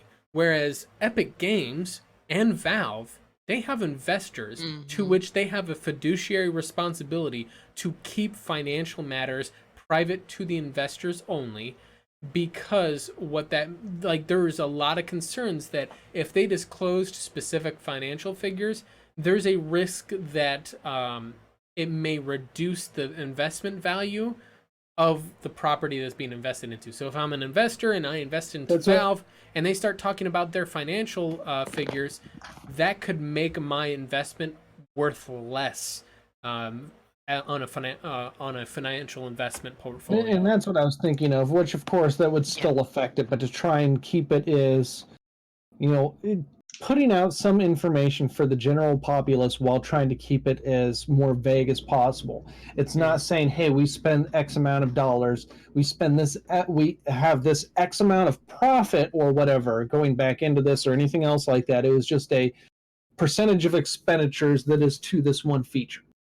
That doesn't even disclose how much their expenditures are or how much their spending is versus their revenue or profit. It was just a matter of the stuff that we have to spend money on. This much of it goes. This percentage, not dollar amount. Percentage goes to even that. If they said that can still cause problems, but that one would be the smoothest route to go to try and disclose information to the public. And to be fair, I frankly think that Valve's route that they're going right now is the exact route they should be going. They should not engage with this shit at all, unless there is something that is actionable. Like, for example, whenever Epic was accessing that config file, which I'm not sure if the Epic launcher is still doing or not. I think it is. Yeah, that was something that was actionable that they did make a statement on because that was directly violating their terms of service. And they made that clear. Otherwise, I think their route of not engaging with this at all is their smartest move. And the reason for that is because all that they have to do is let Epic keep... The thing is Epic had the whole game rigged, right? They were buying the exclusives and they still keep buying exclusives. They were, they were making Valve look kind of silly. And then the store came, or this mega sale came around. Epic managed to miraculously screw themselves over without without Valve having to do a single thing. They managed to piss off a lot of the now those publishers are still locked into the exclusivity contract, so they can't back out. But when it comes time for the next game or the next negotiation, two things are going to happen. Those publishers are going to say, yeah, you're paying us double. Or, no, we're going to go ahead and go back to Steam. And that's the truth of the matter. The thing is that there's been so much ill will being built up behind there that only certain publishers can afford the negative PR that comes with being Epic exclusive. Ubisoft. Yeah, well, I mean, Ubisoft... No, the thing is Ubisoft made out like bandits on here because what happened? They said, yeah, we're going to make our games quote-unquote Epic exclusive. And then all of a sudden, their Uplay sales go up by 150%, whereas their PC sales went up by 78%. In other words, the vast majority of sales on PC were not to the Epic Store. They went to Uplay Direct. People didn't want to buy on Epic so fucking badly that they went to Uplay. Which, I mean, Uplay's not the worst store out there, but it's definitely not... Better than Epic. Yeah, it's better than Epic. And so that worked for Ubisoft. Ubisoft got a payment up front, an agreement payment from Epic, and then they sell their games and people buy them primarily on Uplay, where they have to pay 0% distribution fees. So they just made off like bandits. That was a brilliant business decision for Ubisoft. I have to give them credit for that. And like I said, And the thing is they didn't run into all the stupid rhetoric that Tim Sweeney is putting out to try and get people to him. They just said, well, you don't like Epic, it's still available on Uplay. Yeah. Just kept it as simple as that. Yeah. And the thing is that now, and a lot of what we're covering in this story about Epic in particular is something that I actually did respond to. Most particularly, the statement that he makes here, that Epic's not going to refuse funding worthy exclusivity partners just because a Steam policy change traps crowdfunded projects into either launching on Steam for 30% or offering backers refunds. My response to him was provide a source and evidence for where Steam's policies are trapping crowdfunded projects on Steam. And he said, well, it's not a trap per se. And I'm like, so yeah, it's not a trap. That is completely, it's what's known as an appeal to emotion. The logical fallacy, and essentially what he's doing is he's using emotionally charged words like trapped. Trapping somebody is emotionally charged. It gets, ooh, you're trapped. By using that language, he makes it sound like that Steam is preventing crowdfunded things from going elsewhere. No, what it is, all it is that Steam requires you to sell a game on Steam if you're also going to offer Steam keys to be activated that Steam does not get a cut from. If you want to do a crowdfunded project, put it on Steam, put it on GOG, put it on Epic, put it on itch.io, you can do that. You're under no obligation to restrict it to just Steam. The only restriction is that if you want to activate Steam keys, you also have to sell it on the Steam store. So there's no trap. And Tim Sweeney himself then also admitted that there is no trap. However, PC Gamer, I noticed that they tend to not show a lot of that. They just show his things. With that said, as an additional piece on here, I did want to go into a tweet storm that Tim Sweeney did actually go on about here. And I'm not going to read this whole thing because that might take a little while because he does go through a considerable amount of stuff on here. I wanted to first get the summary that he posted as the first tweet, and then I'm going to pick out some quotes later on, and we're going to kind of discuss that a little bit on here. And this is overall his reasoning behind why he's doing this exclusivity strategy and so on. So his summary is, this question gets to, and he was responding to someone else that was asking a question. By the way, the question was somebody that I see pop up frequently from time to time, who I'm convinced might be a sock puppet. I'm just so thrown out there. Like, the person is irrationally defensive of everything Epic does, claims not to be an Epic employee, but like just literally plays into, like, I've noticed that he'll ask Tim Sweeney questions that are like softball pitches for Tim to post a tweet storm like this so that he could go in and explain how he's doing a good thing for the industry. That said, I have no evidence that that's a sock puppet account. I'm just convenient, right? Tinfoil hat. But his summary is, this question gets to the core of Epic's strategy for competing with dominant storefronts. We believe that exclusives are the only strategy that will change the 70-30 status quo at a large enough scale to permanently affect the whole industry. And he goes on, it's an entire big thing on where he goes and he breaks down a whole lot of stuff on here. This is stuff that we have talked about in the past, that and I have talked about in the past. Hell, I made a whole damn video about a lot of where this is a little tricky on here, but this is his most concise argument to date.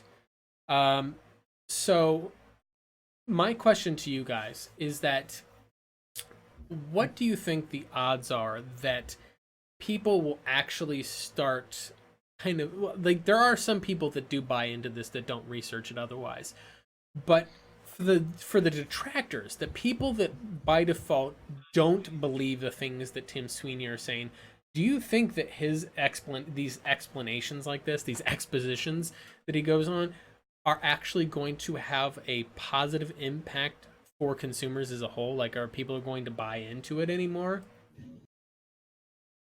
There's a couple of three different angles I'd say on here. There's people who are avidly against anything Epic, anything Tim Sweeney. They are not necessarily well informed, that they are just against it. So that is not, whatever the fuck he does is not going to sway them. You know, he can just start throwing money at these fucking people and it's not going to have an effect, because they're, in a way, fanboys or anti-fanboys, I guess. So those group of people, not so much. The group of people who try to keep themselves informed, like us, like our viewers and listeners, No, it's not, because he's throwing a lot of bullshit up, and most of us are going to have seen through that through independent research. The third group are people who get suckered in by elaborate explanations, not necessarily long, but elaborate explanations that don't necessarily have a lot of sources or research or anything like that behind it, but it sounds like it's researched, it sounds scientific, even if it isn't. Those people might be swayed by this. Now, what percentage of gamers out there are those people? I can't even try to guess on that. But yeah, those people might hit the sway on there, and he may be aware of that, maybe trying to count on that, and hope that's enough to make the difference for his goals. I have to agree with Xaiphen with that breakdown. It's the same shit we see with the console war. And it's just he's trying to pit two different camps. He knows he's going to get a loyal following, and they're going to treat him like a god. Yeah, and I definitely do see that. There's a lot of people out there that, for mostly for I noticed. So, in demographically speaking, I noticed that there are of these groups in question.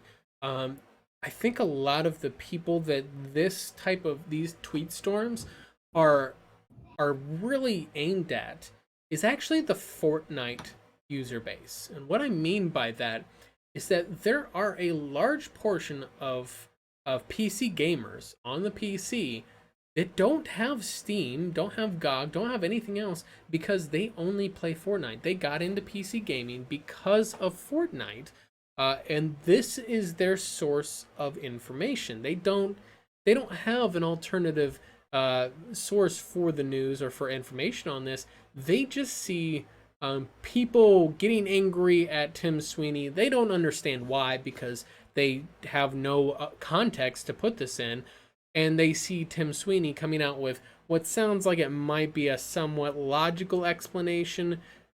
And they're like, oh, okay, that makes sense. And just kind of nod and go along with it. But I don't think those people become like hardcore proponents of that either. So there is one thing, like, and I don't know if the Fortnite players fall into this category or not. One thing that a lot of us are overlooking, because we're focused on very Western culture on our topics here, but the China gamer base, like, Steam has a near direct in with them. Now, that's not going to be quite so direct for much longer, because they're actually working with the Chinese government to make Steam that is censorable. But as of now, it really isn't. Like, almost everything on Steam is available to gamers in China, and Steam itself is not locked down by China. Yeah. And they have, and whether or not these people get access to, our kind of media on Tim Sweeney's bullshit or not, they probably don't give two flying fucks, and Steam just has them as general customers no matter what, and will probably keep them even if Epic works their way into fucking China. And that's the thing, is that's a lot of people. That's a lot of gamers. That's a lot of customers. That's Epic can try and change whatever the fuck they want in the US, and it might not affect the status quo whatsoever because of that. So, big picture on here. I'm pretty confident. Big friends with China. I'm pretty confident that that I remember reading that Tencent, obviously one of the big five out of China, they're essentially they're the big gaming industry conglomerate out of China, that is on the size of scale of Baidu and the other big Chinese companies out there. So the thing is that I know that Tencent obviously has a 40% share in Epic, and I'm pretty certain they have not invested into Valve directly. So the interesting part of that is that, and from what I can't remember exactly what the investment was, but while Tim Sweeney will say that yes, and this is accurate, that the 40% is a minor share stake, that Tim Sweeney still owns the majority of the company, allegedly. I'm a little weird on that. When you own 40% of the company, ownership and control are not the same thing. He may control the company, but not necessarily own the majority of it. Well, yeah, where I'm getting at is that owning 40% of a company, I'd imagine there's at least a couple other investors in that, in which case Tim Sweeney, chances are, does not have the majority share, the majority stake by himself. He relies on other investors combined amongst them to have that 60%, which then could be used to combat anything that Tencent might try to push forward. However, the moment that you have outside people that own stakes that combined could overrule your stake in the company, means that you could be ousted very easily. It's not as easy with as with a public company, like a hostile takeover, but you definitely want to be very cautious whenever one person, one investment entity has 40% of your company, and that is not something to ever be taken lightly. 40% is a huge stake in a company. Doesn't matter if it's the majority or minority. Sometimes it can actually save companies. Sometimes it can end up, stealing them over. In an automotive comparative to that, Ford bought 40% of Mazda back in the 70s, and they saved their ass. Yeah. Now, if people were paying attention, mechanics that were paying attention, most car owners did not notice this, but getting into the 90s and early 2000s, a lot of stuff that was in Mazdas were Ford parts. Yeah. A lot of it. Now they're going away from that because Mazda started buying back a lot of their shares. That is no longer 40% ownership, but that influence was very significant with the minor ownership.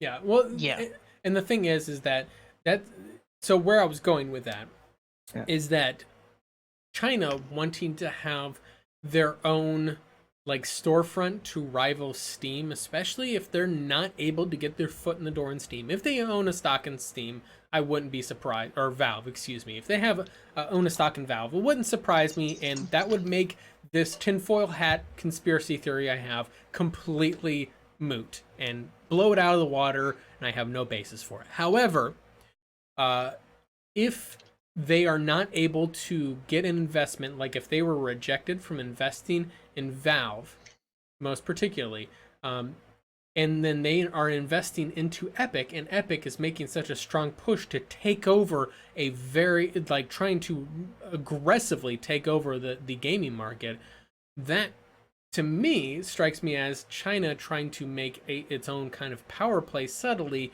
to take control of their own gaming market. And if they have a good strong stake in the dominant store, then they can implement their own policies on that as they see fit. Well, as I said, is Valve is working on building a fork of Steam exclusively for China. Yes. Yeah. But my thing is that, like I said, I don't know if so Valve as an entire company, if Tencent has their tentacles in them as well, and that might be why this is happening. Yeah, well, that's what I'm. Yeah, that's exactly why it's happening. Tencent doesn't have any stock in. As far as I'm aware, Steam. I don't think you necessarily have to publicly disclose private investments like that. So they could have quietly invested into Valve and just nobody said anything.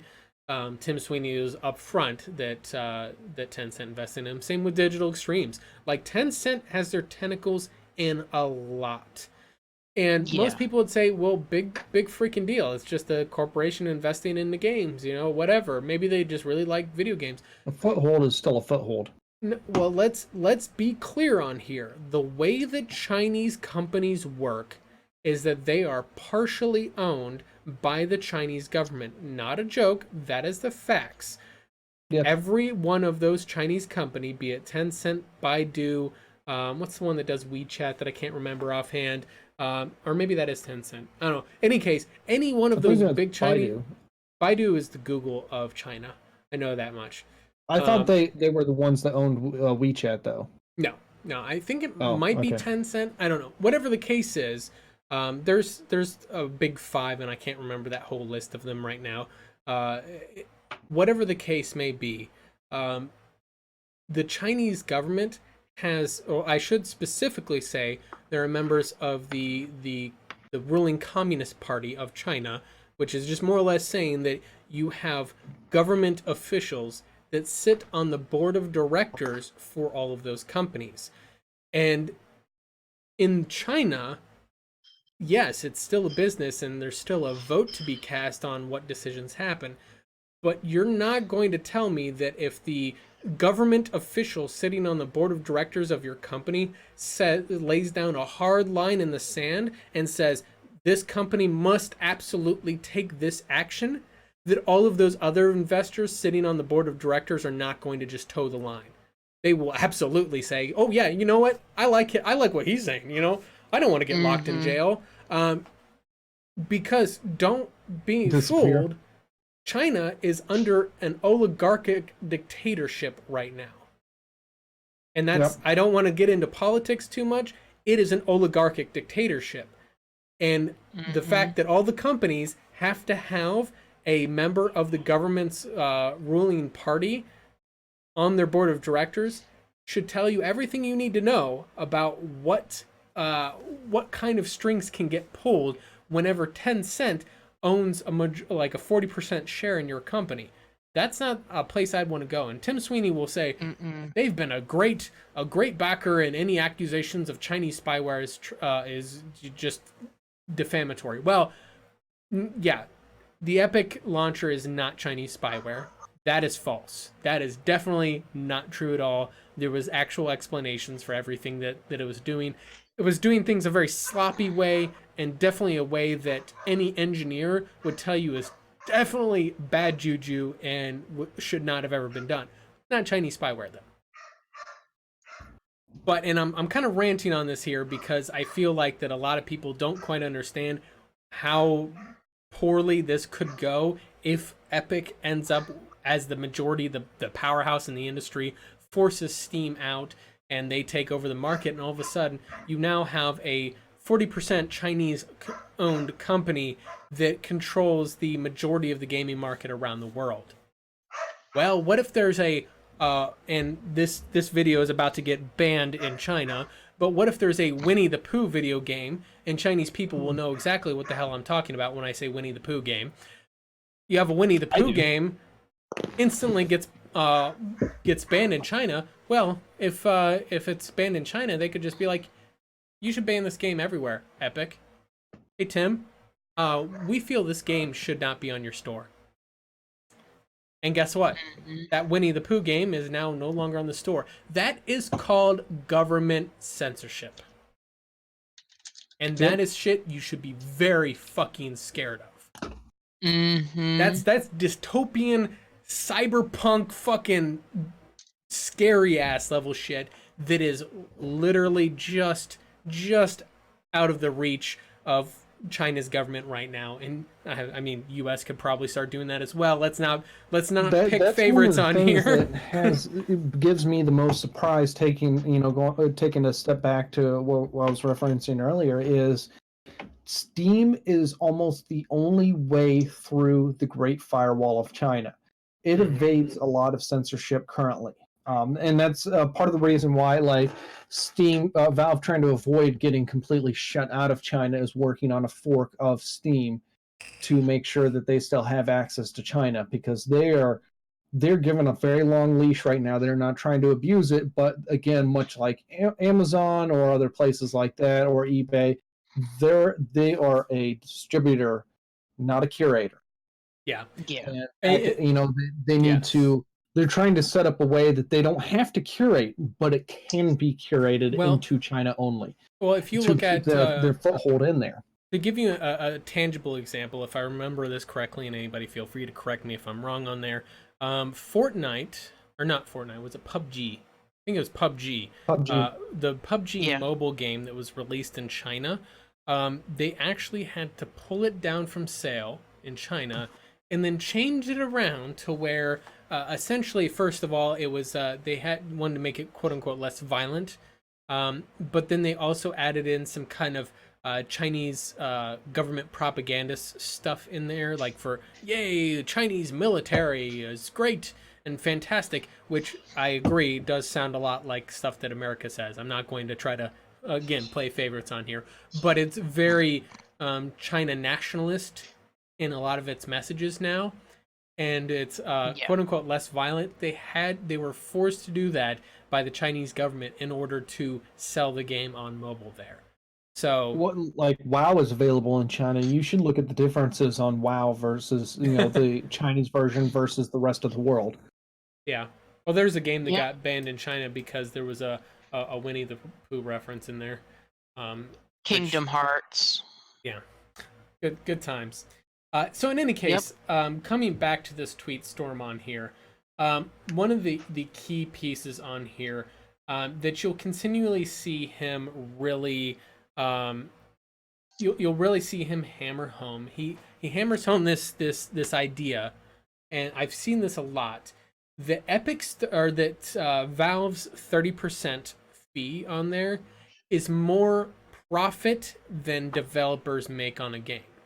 Now, I've debunked this multiple times, and I wanted to just kind of get this message on here because I can't remember if I've done this on the podcast yet or not, but that statement is egregiously misleading. So first of all, when you sell a game, either you're a publisher or an indie dev. In either case, if you're an indie dev or independently published game, or you are an actual publisher, a third-party publisher, that in that case, the publisher is the company, is the entity that makes all of the revenue from a game being sold, including the 30% cut that goes to Valve. They just take their 30% off the cut. That other 70% goes to the publisher. Now, from that point, you now have all of the costs that came into making that game get taken out of that 70% cut. That includes the 30% that goes to Valve. That's considered a cost of the revenue here. What Tim Sweeney tries to place this as, nice. What Tim Sweeney tries to phrase this as is that the singular 30% cost is more money than the developers make on a game. The problem of that is two directions. Either A, you're an indie developer, you're an independently published developer, which means you make the full 70% off of that game sold, in which case that 30% cut is not more than you make. Or B, you are a game or a developer that is published by another publishing entity, like for example EA, right? Say you're being published by EA, which they're not on Steam, they're on their own store, but that's not the point. There are two types of developers that might get published by a third-party source. There is either a first-party studio. First-party studios do not make any of their own money. BioWare does not make any of their own money. EA makes all of the money, and all of the employees working for BioWare are all paid. Their paycheck says EA, does not say BioWare. It says EA. They are employees of EA. They just so happen to work in the BioWare office of EA. You know, the BioWare Edmonton or the BioWare Austin of EA. They don't make any profit unto themselves. Number one, statement's false there. If they are a separate entity unto themselves and they are publishing a third-party developer or third-party publisher, whatever direction you want to place that as, their profit or the 30% fee that Valve takes does not touch the actual developer. That is paid by the publisher. So before Respawn got bought by EA, the first Titanfall was made third-party published, right? After that game sold well, EA bought Respawn entirely, but the first time there. So whenever the first Titanfall was made, how the system worked, EA gave Respawn money and said, make us this game. Respawn made the game, gave it to EA. EA then goes off and sells it wherever they're going to sell it. All of the money that they make off of that game, they collect it. They then place that game, they have an agreed upon percentage of the game sales that they give to Respawn as a royalty. after that advance that they gave to Respawn to make the game is paid off. So say they gave Respawn $5 million, which was more than that, but say it was $5 million that they gave Respawn. They then sell the game. The royalty percentage, they apply that as a principal to that $5 million.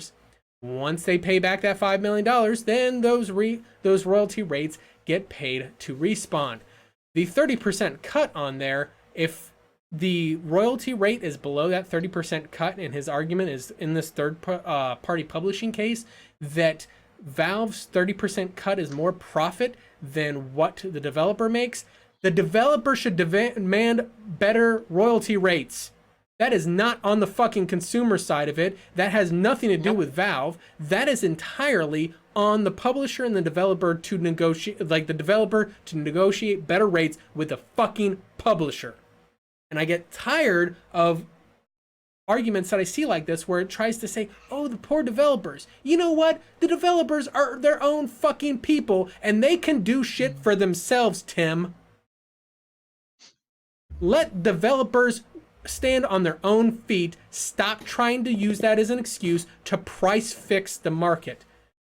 And when I say price fixing, for anybody that wants to argue with that, the actual quote from the FTC, price fixing is an agreement, written, verbal, or inferred from conduct situation, as in this case, coercion from threat of exclusivity, among competitors that raises, lowers, or stabilizes prices of competitive terms. Generally, the antitrust laws require that each company establish prices and other terms on its own without agreeing with a competitor. When a game publisher makes choices about what games to distribute on what distributors, they expect that the price has been determined free on the basis of supply and demand, not an agreement among competitors. In other words, Epic saying that everybody should charge that 88-12 split, all the distributors, they need to force the market down, which, by the way, he directly says here, we believe that exclusives are the only strategy that will change the 70-30 status quo that on a large enough scale to permanently affect the whole industry. He's saying that he wants to fix prices at a 12% fee for all competitors. That, by FTC definition, is price fixing and is against the fucking law. Sorry, guys. Get a little heated on there. Yeah. These guys are sitting there quiet. I'm sorry. A caveat to that is the price fixing won't happen because it is more than likely 12% is unsustainable for a company that has Valve's. Granted that there's some developers that have said Valve is not worth the 30%. They're not doing enough. But they are still doing quite a lot. So for the amount that they put in, 12% is unsustainable. So, and the thing is he makes a comparison of their 30% revenue versus profit. You know, it's just like, come on. Yeah, no, like I said, and to be fair, now, as far as to address Sandra Jimenez on YouTube, they even mock, essentially the developers that are 100% supporting Epic.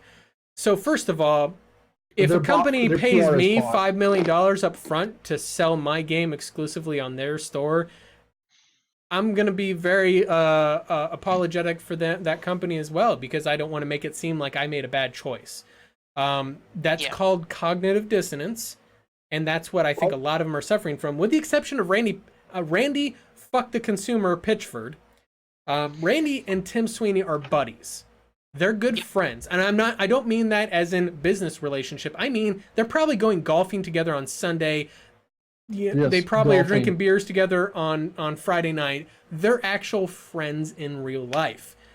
And the thing is that if inside rumor sources are to be believed, in other words, this is not corroborated, but allegedly Randy Pitchford was the one that pressured, not pressured as in he has really that much control, but he was the one that really advocated that private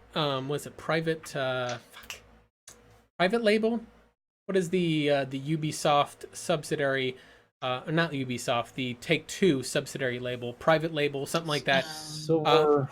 But in any case, it's the publishing label, the publishing brand that is publishing Borderlands, that's publishing Outer Worlds. You know, those games that are exclusive to Epic are published under a subsidiary brand of Take-Two.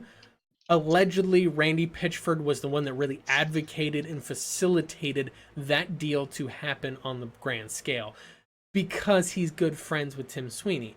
Now, if that is the case, caveat, if that is the case, and I'm a Take-Two person, and this guy is advocating to me to help his buddy out getting this exclusivity deal, I'm probably going to have to make an ethical stand and say, no, you're friends with that person. That's a clear conflict of interest. I can't do that. That would have huge ethical implications if that was to be made public. But that, again, we have no evidence that it is true, so we'll see. Yeah. There's also a possibility on some of these exclusivity agreements, contracts. These exclusivity contracts may have PR handling in the contracts. Yes. When these publishers sign these contracts, they also the contract states that they have to say, hey, his exclusivity is good. Well, I don't. The thing is that that could potentially maybe one of those things that, hey, you get a kickback if you help promote the exclusivity, or at least you can't knock it. Something like that. That is so. The problem with that is that actually may fall under false advertisement and could actually run into huge fines. So I don't think they're allowed to say that in the contract stipulations. What I think most of it is for these other folks that aren't Randy Pitchford and aren't friends with Tim Sweeney, like the guy from Satisfactory, Coffee Stained, A1 Games. I think a lot of it, those folks, it's cognitive dissonance. They've made a decision, and they're looking for reasons to validate that decision as being right. Nobody wants to be wrong. Even though comedy is that the more often you're wrong, the better you are. It's like, like anything in life, the more you face adversity, the smarter, the stronger, the faster you get. So the more you're intellectually wrong, you learn more, and then you're smarter than everybody else. Unfortunately, the reflexes, instead of admitting wrong or thinking, hey, maybe I made a mistake, is to double down. No, that's where cognitive dissonance comes in, and confirmation bias is that they will, any adverse information, their brain doesn't want to accept it, and then they will go out and seek information that validates their position. And there's a specific thing on the consumer side of it, I can't remember what the term is, was more or less like, hey, I bought this $300 Apple keyboard, which can be used for everything, but supposedly it works better with Apple, so I'm going to go out and buy this $4,000 Apple computer to go with my $300 Apple keyboard. Even though they don't what is it? Commodity self. Yeah, that's the one it is. Well, it's a little bit more specific than that, but it's along those lines because I read across that one too. With that specific example of like, even though I'm not an Apple person, I got to get this Mac to go with this, Apple keyboard. Yeah. It is part of commodity self, but it's a little bit more specific. I can't remember what the specific terminology is. It's another psychological issue in consumerism and marketing. Yeah, and commodity self is specifically the idea is that you are defined by the things you buy. So if I buy, essentially the joke, the hipster joke, right? The person with the iPhone, the MacBook, defined by the buy. It's justifying the buy with another buy. Yeah, well, what I'm meaning by that is that, like, so the stereotype hipster, right? The person with the iPhone, the MacBook, sitting at Starbucks, driving a Toyota Prius, right? That is a commodity self-marketing image. Essentially that Apple has used this a lot in their marketing, by the way. They're not selling an iPhone. They're selling access to an in-group, a special group of enlightened individuals that know better quality products than their peers. And therefore they're smarter, they're more attractive, etc., etc. The marketing. This one is more along the lines of the people who don't want to leave their iPhones because all of their stuff is on iTunes. Yep. That's the thing. My brother. Not exactly commodity self. It's a slightly different variant. No, that's part of the walled garden marketing approach. Yeah. Mm-hmm. Yeah. So, which is another problem. Yeah. And to Kevin chat, saying, isn't PCR selling the same elite level of gaming though? And the answer is in some cases yes. Although it does depend on the thing is If you it's look not at that PCMR, PC Master Race specifically, yes. The generalization that it's commonly used as, where it's just pretty much PC gaming, not always. But well the idea of the original initials, yes. the here's the thing though is that in that particular case, PCMR, PC Master Race, is not a company selling computers. It's True. a community of gamers. So the idea that they're marketing that some kind of elitism, that's not really the case. However, if you were looking at like say Origin PC or iBuyPower or say a computer, any given computer brand, HP, Lenovo, whatever, they could sell that and say, "Oh, look how much better gaming is when you're on PC," you know, and market it that way. Yeah, 100% that would be the exact same damn thing. So Yeah. with that said, though, there's a lot to be said for the ability for cognitive dissonance and confirmation bias to play into your researching as a consumer. I rant on Tim Sweeney a lot on Twitter, here, make videos about it, but let me be clear. Tim Sweeney is just the one doing it right now. I don't care if it's Tim Sweeney. Like, honestly, Tim Sweeney could walk up to me and say, "Hey, look, you're right." And I'd be like, "Cool." And then I would never talk about it again. And I would have pay no mind to it. Gaben could have posted this exact same tweet, swap out Tim Sweeney's name and put Gabe Newell in there. And guess what? I'm still going to be right here saying the exact same fucking thing about it. Because to me, it's not the person, it's not the company, it's the idea that's being espoused by this, is that first of all, that exclusivity is good for the market. Demonstrably, it is not. Look at what's happening to the video streaming services. They're degrading. Piracy rates are skyrocketing for streaming video because people don't want to have to buy 16 different fucking streaming services to get their exclusive content and shows. They want one place that they can subscribe to. That's the reason why cord cutting started, is because people got tired of having to go through like, oh, I've got a little bit content from this place, a little bit from that place, and have to buy 16 different premium channels and then also rent movies. They just wanted to go to Netflix and watch stuff whenever they wanted to watch stuff. You know, that was a lot of it. But, you know, I don't know. I feel like that either one of two things are going to happen. Either the majority of the consumers, for one reason or another, and there are good motivations and bad motivations for people rejecting Epic Games. They could just do it because I just want all my games on Steam and praise Gabe Newell, which to me is about as toxic as the people supporting Epic Games. But that's another story. Or there's other people that literally just want to have choice, and usually that choice involves picking a good store like GOG, who's actually demonstrably pro consumer, at least for now. That could change. Nothing's They've static. been pretty That's the thing. pro-consumer for a Just while. because they have been doesn't mean they will always be. Nothing's static. Yes.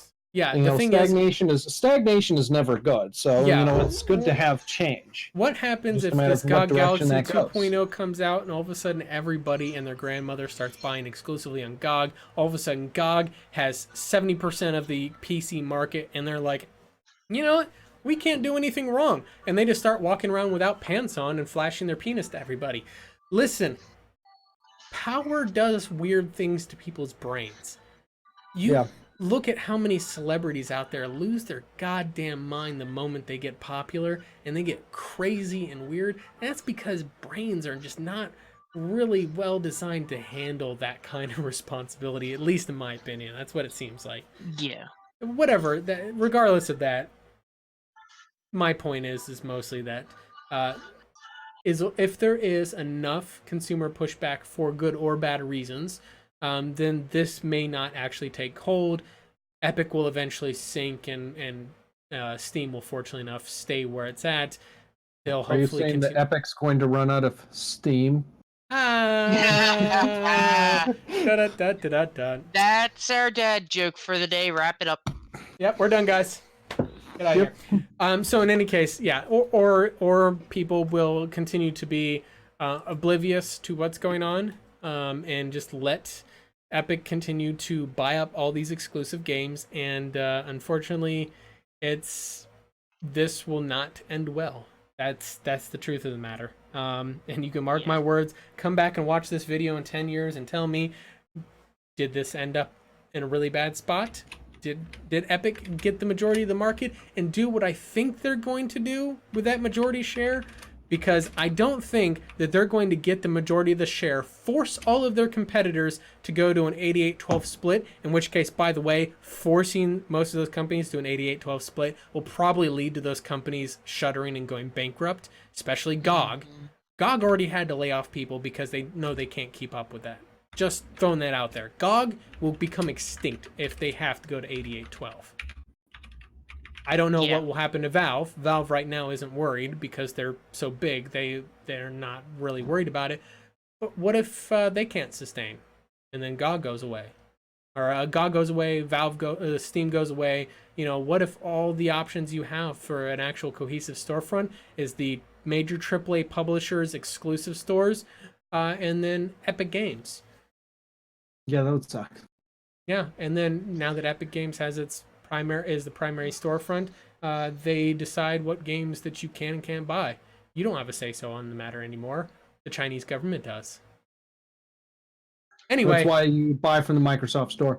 Yes, Microsoft, totally trustworthy. Out of left field. What the fuck? Where did that come from? Microsoft store? Does that even exist anymore? Microsoft has never had any issues, never ever been accused of any improprietary or anti-competitive behavior at all. Like the last 20 years trying to revamp their image away from that. I know, right? And you know what? Because of that kicked them in the ass to make the efforts that they're making today. So they've struggled for 20 years. 20 years. No, we're not praising Uncle Phil. The thing, they've been working for like 20 years. I think they're finally starting to gain ground, but good God, has it been hard for them. Everybody just looks at them and says, no, they're those guys that are the monopolists. Here's the way I look at it is I would like them to be profitable, but I would love for people to continue to be just as critical over them. So as long as they keep trying. And that's my thing, is that I think the level of critical examination people do of Microsoft and how quick they are to accuse Microsoft of being monopolist, I think people should apply that to every corporation. I don't think they should give Microsoft more slack. No, I think they should keep that Apple and Google overlords. Oh yeah, Apple, Google, Facebook, Epic, Valve. Well, YouTube's owned by Google. Facebook has taken a lot of hits on that front. Google has not taken enough. Yeah, well, like I said, I think they all should. But whatever the case is, let's since we're past 9 o'clock now, naturally, Morty's ranting and angry, vehement ranting has caused us to go over time. So let's roll this into to final thoughts that do not involve Kev in chat praising Comcast. Rose, give us your final thoughts. Completely not going to go or recap any of this. I'm loving good old Galaxy 2.0. Yeah, fuck you guys. It's replaced Steam. It's replaced everything. Go, go, go. Praise your CD Projekt overlords.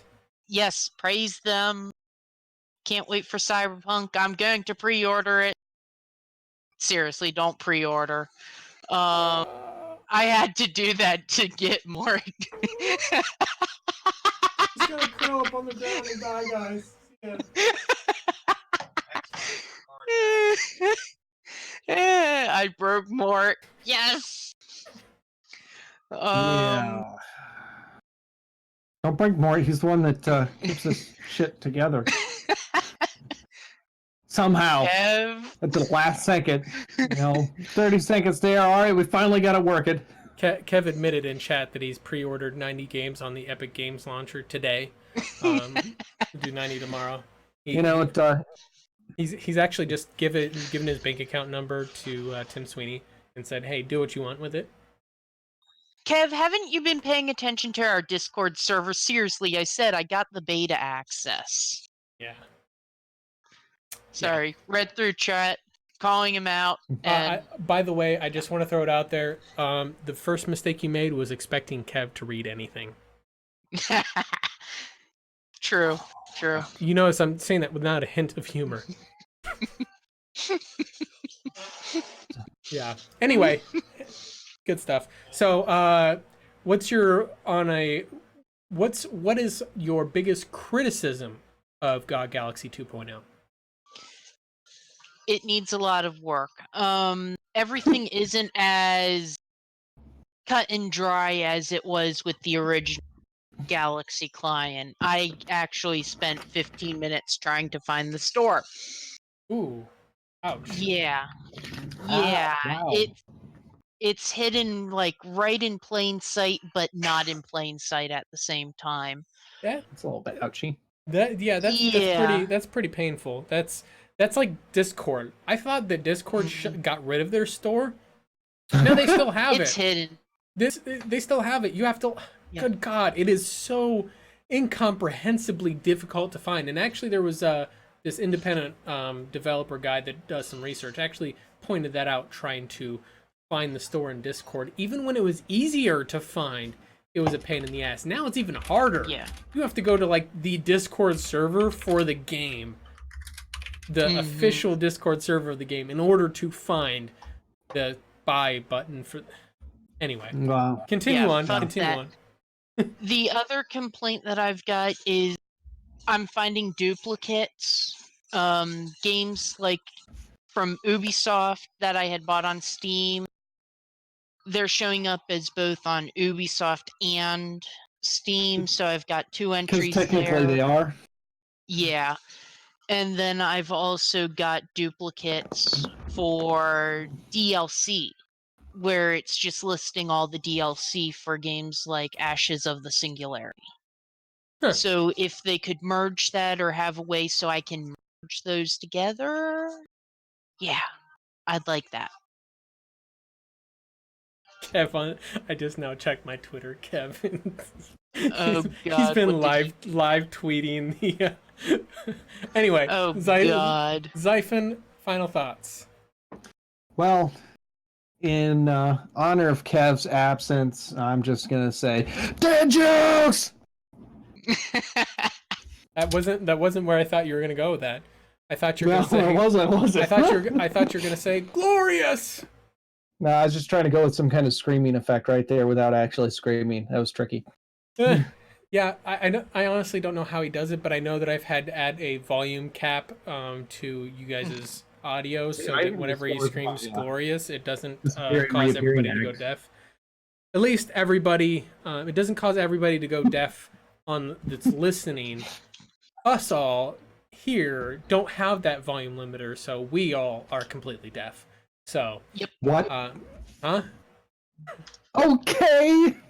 So, in any case, wrapping that up, guys, we're going to start winding down on here. If this is your first time listening to the podcast, welcome. Welcome. We love all the conversations and new people that come in and want to chat, or Kev that wants to troll our chat, whatever. Those also happen too. In any case, we do a stream. broken. We are streaming every Saturday night at 7 p.m. Pacific on Twitch, YouTube, and on Mixer. Now, we do an alternating stream schedule where 1 week, this week in particular, and the week 2 weeks from now, and so on, we stream a podcast where normally 4 of us tech industry professionals will go and discuss the current events happening in the games industry. On the off week, we get together and we harass each other playing some video games. It's good fun. Usually it involves stealing Kev's kills and making fun of him for not being as good at video games as we are. But, you know, sometimes he even rage quits. That's a great one. Ask Kev about, what's that game called? Was that the game that shut down? Yeah, ask Kev how much he likes Breach. Anyway, it's all in good fun. Rage quit.